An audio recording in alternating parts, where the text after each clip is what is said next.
ദൈവത്തിൽ ആശ്രയിക്കുന്ന നമ്മളെ ഒരിക്കലും ദൈവം കൈവിടത്തില്ല. ബൈബിളിൽ എത്ര ഉദാഹരണങ്ങളുണ്ടെന്നറിയാം. പല സന്ദർഭങ്ങളിൽ മോർണിംഗ് മന്നായി നമ്മളത് ചിന്തിച്ചിട്ടുണ്ട്. ഇന്നും കഴിഞ്ഞ നാളുകളിൽ ചിന്തിച്ചതിനൊരു ഭാഗമാണ് ചിന്തിക്കാനായിട്ട് പോകുന്നത്. എല്ലാവർക്കും ഈ വചന ശുശ്രൂഷയിലേക്ക് സ്വാഗതം. നമ്മൾ ചിന്തിക്കാനായിട്ട് പോകുന്നത് രൂത്തിൻ്റെ പുസ്തകം 2-ാം അധ്യായം 12-ാമത്തെ വാക്യം. നിന്റെ പ്രവൃത്തിക്ക് യഹോവ പകരം നൽകട്ടെ, ഇസ്രായേലിൻ്റെ ദൈവമായ യഹോവയുടെ ചിറകിൻ കീഴെ ആശ്രയിച്ചു വന്നിരിക്കുന്ന നിനക്ക് അവൻ പൂർണ്ണ പ്രതിഫലം തരുമാറാകട്ടെ എന്ന് ഉത്തരം പറഞ്ഞു.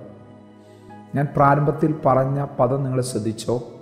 ദൈവത്തിൽ ആശ്രയിക്കുന്ന ഒരു ദൈവ പൈതലിനെ ഒരിക്കലും ദൈവം കൈവിടത്തില്ല. ഇവിടെ നോക്കിയേ, രൂത്തിനെ നോക്കി ബോവസ് പറയുന്നൊരു പദമാണ് നമ്മൾ വായിച്ചത്. എന്താ പറഞ്ഞേ? നിന്റെ പ്രവൃത്തിക്ക് യഹോവ പകരം നൽകട്ടെ. എന്താ രൂത്തിൻ്റെ പ്രവൃത്തി എന്ന് പറയുന്നത്? പ്രായമായ ഒരമ്മാവിയമ്മയോടൊപ്പം അവളുടെ വാക്ക് കേട്ട് സുരക്ഷിതമായി ആമേൻ താമസിച്ച അവളുടെ സംസ്കാരത്തിൽ നിന്ന്, അവളുടെ ദേശത്ത് നിന്ന് അവൾ പുറത്തു വരികയാണ്. ഇതിന് നിദാനമായിരിക്കുന്നത് എന്താ? അവളെടുത്തൊരു തീരുമാനം. നിന്റെ ജനം എൻ്റെ ജനം, നിന്റെ ദൈവം എൻ്റെ ദൈവം. ഈ തീരുമാനത്തിൻ്റെ മേൽ എന്തൊക്കെ പ്രത്യാഘാതങ്ങൾ വരാൻ സാധ്യത ഉണ്ടായിരുന്നു രൂത്തിന്? ഒന്ന്, ഈ അമ്മാവിയമ്മ ഒരു ഭാരമായിട്ട് മാറാൻ സാധ്യതയുണ്ടായിരുന്നു. 2, ക്ഷാമമുള്ള ദേശത്ത് നിന്നാണ് എലീമേലെക്കും കുടുംബം മോവാബിൽ വന്നത്. അവിടെ കടന്നു ചെല്ലുമ്പോൾ എന്തായി തീരുമെന്നോ എങ്ങനെയായി തീരുമെന്നോ അറിയാത്ത ആകുലതയും ഉത്കണ്ഠയും ഒക്കെ കടന്നു വരാൻ സാധ്യതയുണ്ടായിരുന്നു. 3, ഇവൾ യൗവനക്കാരിയ, ഇവൾ ഭാവി എന്തായി തീരും എന്നുള്ള ആ ഒരു ആകുലതയുണ്ടായിരുന്നു. മുന്നോട്ടുള്ള ജീവിതം എങ്ങനെയായിരിക്കും എന്നുള്ള ചിന്തയുണ്ടായിരുന്നു. ഇതെല്ലാം രൂത്തിനെ മറികടന്നത് ഒറ്റ സ്റ്റേറ്റ്മെൻറ്റിലാണ്. നിന്റെ ദൈവം എൻ്റെ ദൈവം, നിന്റെ ജനം എൻ്റെ ജനം. നീ പാർക്കുന്നിടത്ത് ഞാൻ പാർക്കും, നീ മരിക്കുന്നിടത്ത് ഞാനും മരിക്കും, മരണത്താൽ അല്ലാതെ. ഹല്ലേലൂയ. ഞാൻ നിന്നെ വിട്ടുപിരിയുന്നെങ്കിൽ യഹോവ തക്കവണ്ണം അധികവും ചെയ്യട്ടെ. ഇതാണ് രൂത്തിൻ്റെ നിലപാട്. ഓർപ്പായ്ക്കും ഇതേ ചാൻസാണ് കിട്ടിയത്. പക്ഷെ അവൾ ലോകത്തിലേക്ക് നോക്കി, അവൾ മോവാബിലേക്ക് നോക്കി. മോവാബ് അവളെ മാടി പിടിച്ചു. അവൾ അതിൻ്റെ പുറകെ പോയി കേട്ടോ. അമ്മാവിനെ കെട്ടിപ്പിടിച്ച് ചുംബിച്ച് കരയുന്ന കരച്ചിൽ കാണും. അയ്യോ ഇത്രയും സ്നേഹം ഉണ്ടെന്ന് തോന്നും. ഹല്ലേലൂയ. എന്തിനാ? നമുക്ക് ലോകത്തിലേക്ക് പോകാൻ വേണ്ടിയാണ്. ഓർപ്പയുടെ ചരിത്രം പിന്നീട് ഒന്നും കാണാനില്ല കേട്ടോ. ദൈവകൃപ വിട്ടു പോയി കഴിഞ്ഞാൽ പിന്നെ നമുക്ക് ഒരു സാധ്യതയില്ല. ഹല്ലേലൂയ.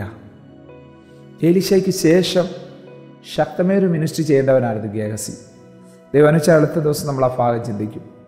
മടങ്ങി വരട്ടെ. ഇവിടെ ബോവസ് പറയാം, നിന്റെ പ്രവൃത്തിക്ക് യഹോവ പകരം നൽകട്ടെ. പകരം നൽകിയോ?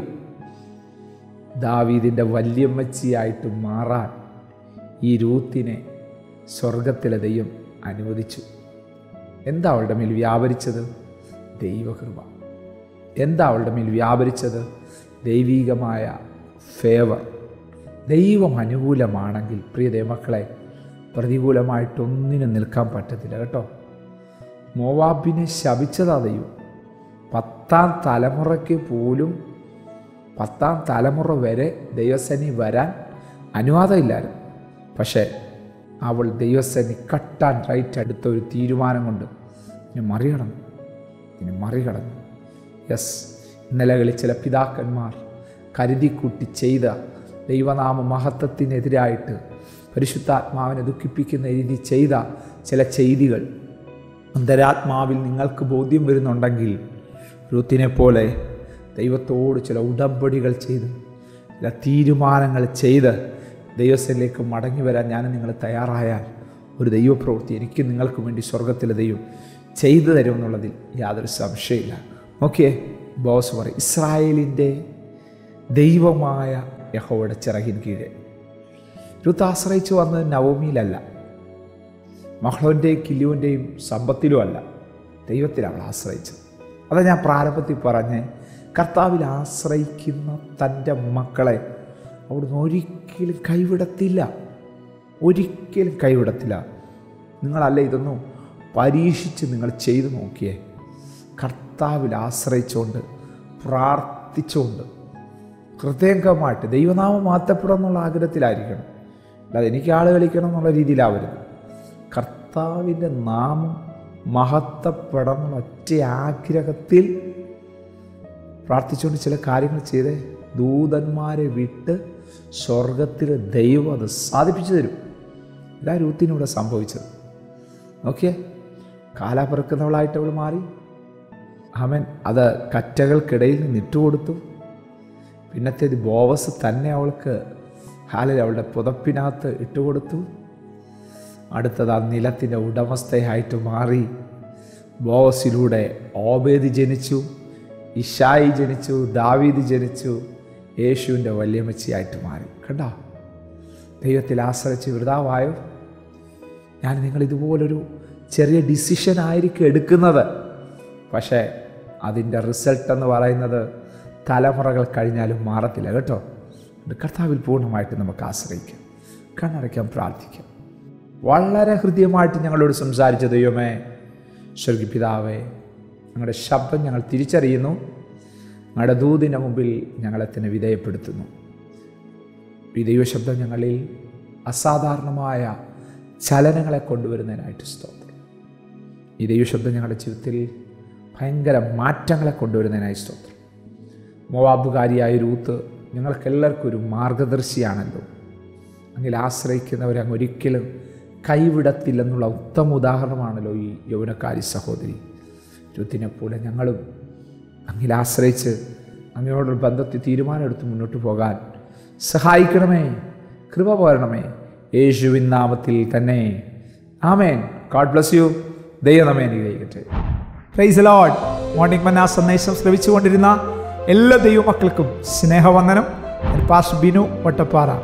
ഈ ദൈവവചന സന്ദേശങ്ങൾ തുടർമാനമായി ലഭിക്കുന്നതിനായി 9745600023 എന്ന വാട്സാപ്പ് നമ്പറിൽ ബന്ധപ്പെടാവുന്നതാണ്. നമ്പർ ഒരു പ്രാവശ്യം കൂടി ആവർത്തിക്കുന്നു: 97 45 60 00 23. ദൈവം നമ്മേവരെയും അനുഗ്രഹിക്കട്ടെ. God bless U.